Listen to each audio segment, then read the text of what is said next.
I feel weird. What do you know?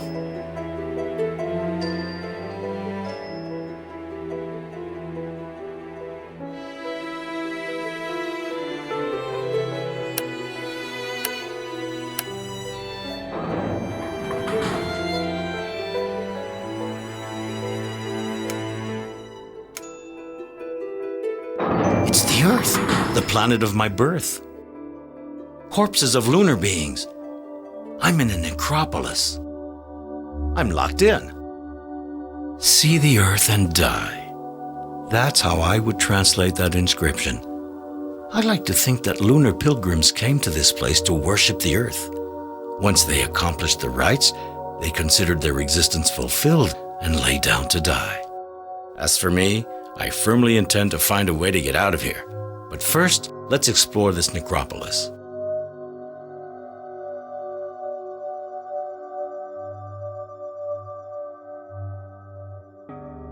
This sarcophagus is assembled from thin metal plates. With all due respect to the ancient Selenites, it bears a close resemblance to a tin can.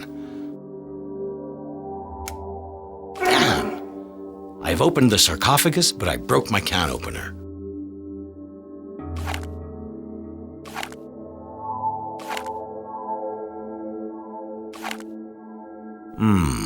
What have we here? An inscription hidden under all this dust. I'm going to make a copy.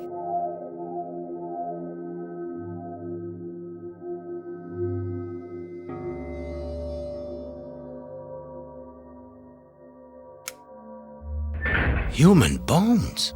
What are they doing in a lunar necropolis?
Nothing like a nice glass of water to clean the stomach.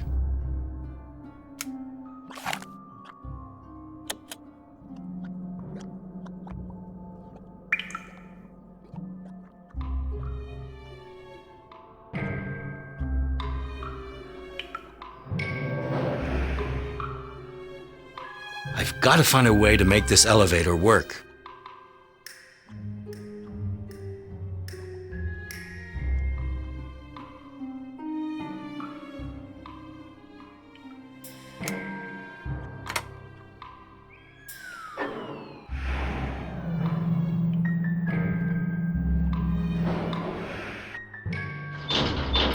The elevator carries Ardent far into the depths of the moon. A welcome committee is waiting for our traveler. Consumed with curiosity, Ardent discovers that these Selenites resemble those who had built the necropolis. So lunar civilization hadn't disappeared after all. Ardent doesn't have to be asked twice to follow his hosts. He is led to a room that would seem to be an office where he is left alone with a Selenite dignitary.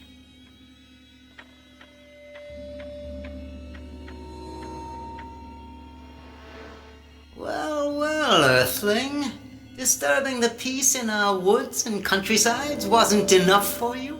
You even had to penetrate our mountains to sow discord and chaos? But you speak my language. Of course. As a dignitary of the Second Circle in the service of His Flamboyance, the Supreme Ruler, I can access a quantity of knowledge. How did you learn that I came from Earth? It's obvious. We Selenites have been acquainted with Earthlings for some time, and that's why we considered it prudent to place you under close surveillance. As soon as you got here, a tiny insect landed on your clothing. It keeps us constantly informed of your comings and goings. Don't bother removing it. We have a myriad of them at our beck and call. They fly everywhere and examine every new object they find, so nothing escapes us, neither on the surface or underground. Oh, dignitary, it is hardly courteous to spy on foreign visitors. You dare to speak to me of courtesy? You'd barely arrived when you were already guilty of throwing dangerous objects, pollution of the woods, and grave robbing? I conclude from this that you are a savage, scarcely evolved from the state of the lowest animals, like all Earthlings. That's a very severe judgment. Do you think so? The insect spy you're carrying around constantly measures your intelligence. To give you a lesson in modesty, I'm going to make your score visible to you. Your intelligence meter displays a value calculated by a method that is objectively selenite. Upon your arrival, the score was so low that we hesitated to classify you among thinking beings. It's still not very brilliant, even if you've made some progress since then. And yet, I managed to reach the moon, which requires planning and ingenuity. Ha! We've forgotten more about interplanetary travel than Earthlings will ever know. Dug into our mountains, there is an antique space cannon. It shot hundreds of projectiles towards the Earth when your ancestors were barely starting to stand on their hind legs. I grant you precedence. Nonetheless, it does require intelligence to travel from one planet to another. Intelligence or luck? Approximate calculations and good luck might have led you here, but would you be able to accomplish the journey in the other direction? I doubt it. Is that a challenge? I accept it. You think I'm incapable of returning to Earth? You'll see that in a short while, I'll have set up a regular line between my home planet and the moon. To organize my return trip, I need an action plan. I'll just take out my notebook to put things down clearly.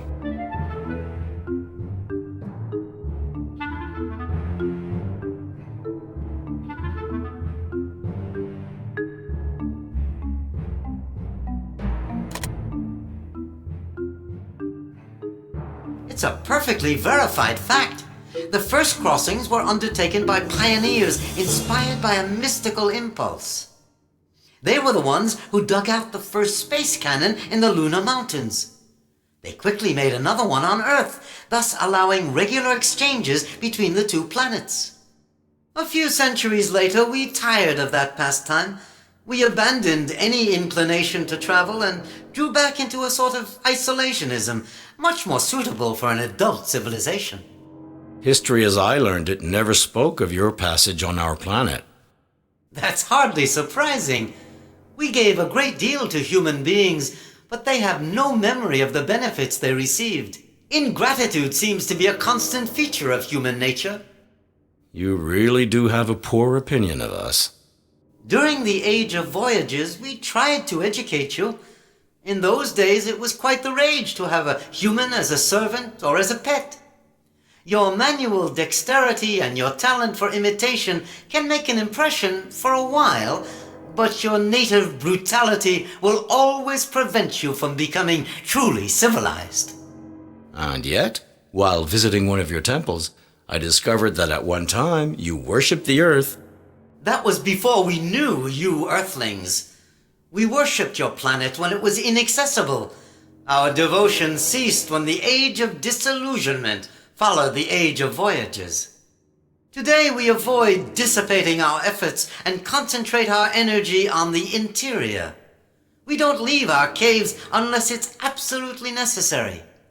The mere fact of going up to the surface is considered vulgar.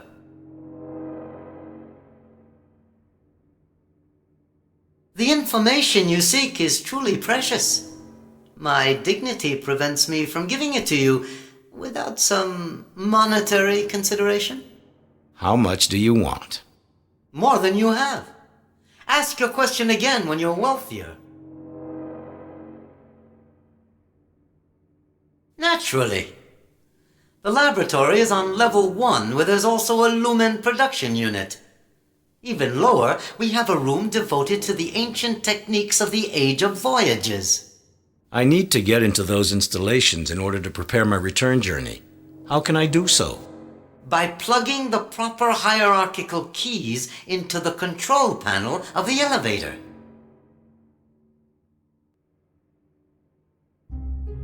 Does this shell intrigue you, Earthling?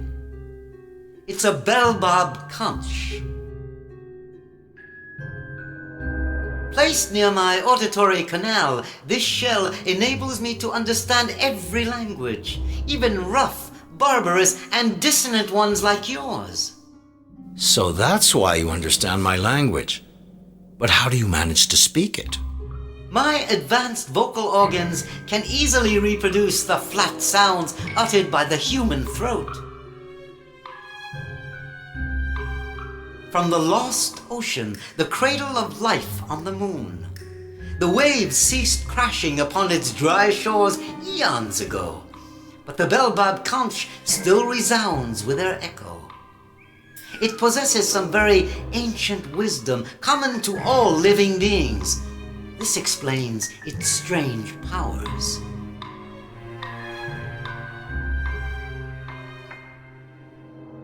What's this button for? It's the request bell.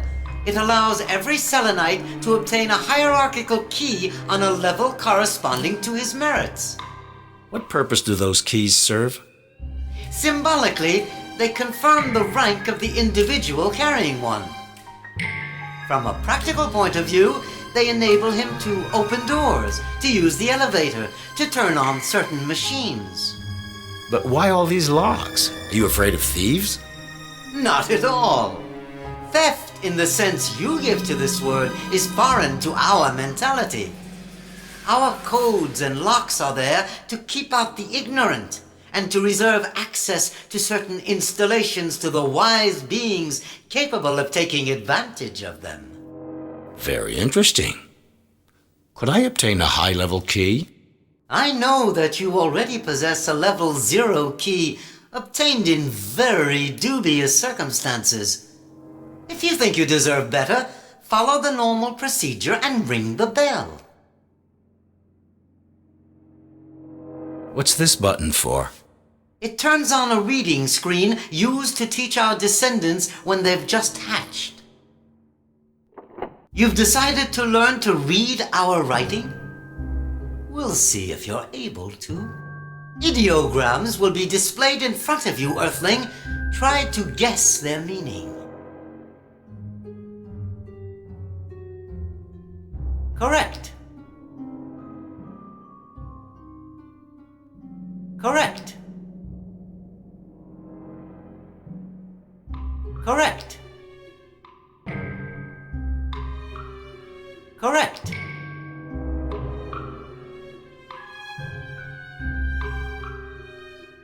Correct. Correct. Correct. Correct. Correct.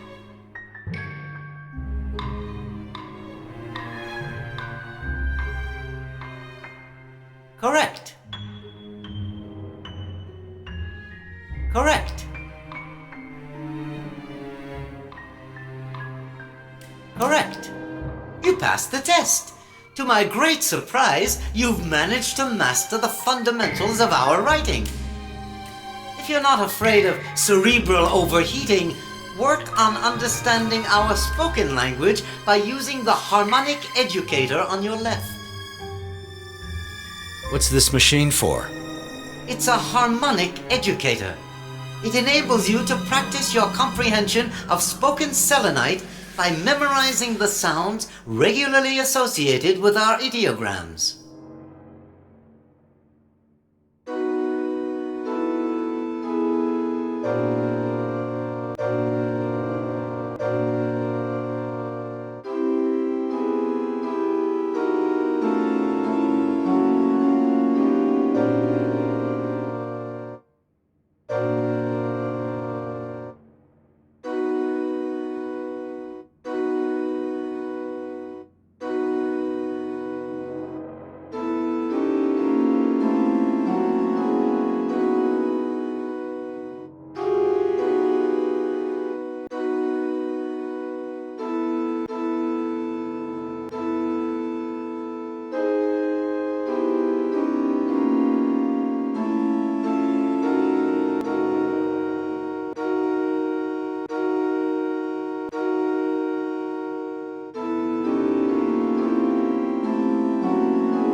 I understand selenite.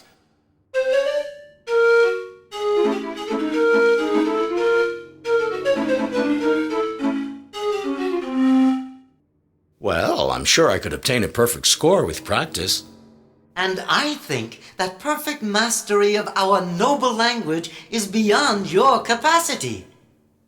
But I won't prevent you from taking the test again. If you improve your score, you'll earn intelligence points. What's this button for? It turns on a distributor which enables you to procure all sorts of objects at a reasonable price. A machine to shop with? How novel. And if I want to sell something, can I use the same apparatus? No, Earthling. I take personal care of that. If you want to sell an object, show it to me. I'll make an estimate and offer you a suitable price.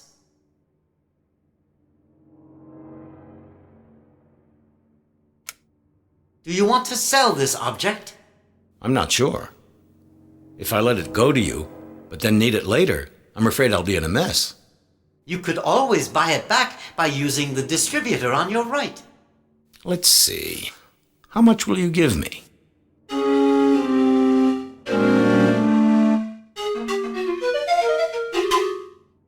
But why did you all of a sudden slip from my language into yours? According to our commercial rights, a price can only be announced or arrived at in high selenite. If I were to use a vulgar language, the transaction would be worthless. And what if one of the parties doesn't understand selenite?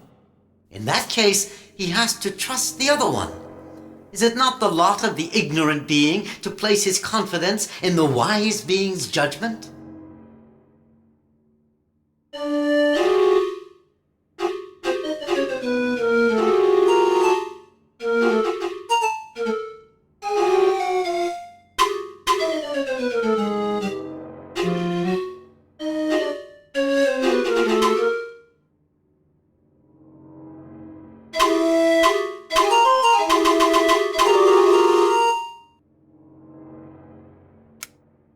Do you want to...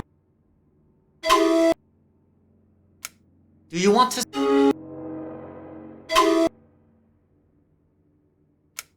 Do you want to...